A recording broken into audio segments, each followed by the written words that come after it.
Well, you know, when you see something like that for the first time, you're not so sure what to think or what to expect or even how to act, for crying out loud. You know, it was so new and different from what we're used to. Well, when it started, we thought we were dead.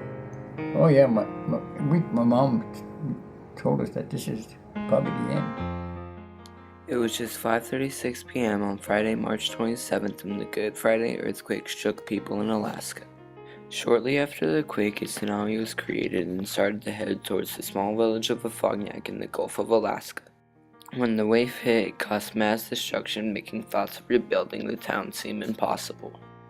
On hearing of the destruction of the village, Lions Club International sent a crew to make a proposition. They wanted to give the natives of Afognak $1 million to not only move their village to a safer spot to avoid the disaster, but to rebuild it wherever they wanted. At first, the elders were not enthused about the idea, but after a vote, they stubbornly got on board. The villagers had one condition, that the new village be named after the Lions Club, so they then started to move and rebuild the village that is now known as Port Lions.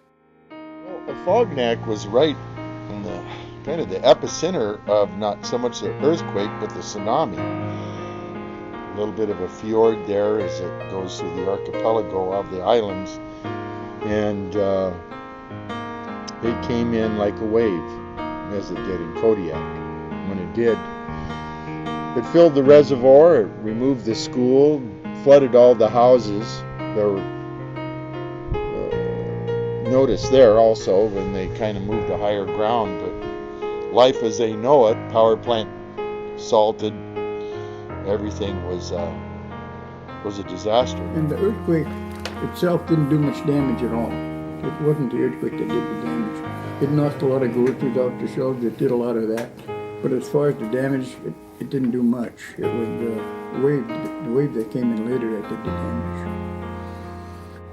Afognak had a lot of damage, a lot of houses. Right. I don't know exactly how it began, but of course Afognak was very, very damaged during the tidal wave, and things changed for them. It had never been a village that had really a good harbor. They chose a site on Kodiak Island and had started and built Port Lions. So The end of March, and we stayed the rest of the winter in the village.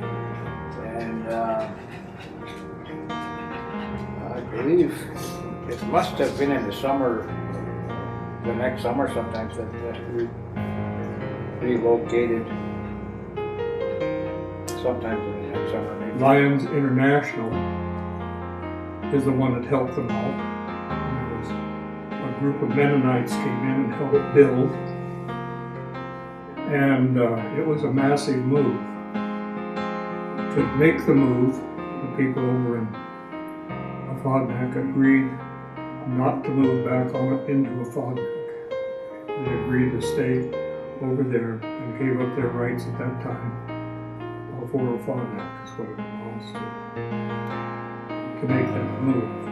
And it was a pretty good move. I think everyone seemed to be pretty pleased with it over there. I think that one of the major things was they had to leave the old church over there, which I know there was a lot of people said that they would have liked to have figured out some way they could have brought the old church over with them. The new village had a lot of modern conveniences. It had a good water supply, had good electricity, had docks, had a lot of modernizations, electric stoves and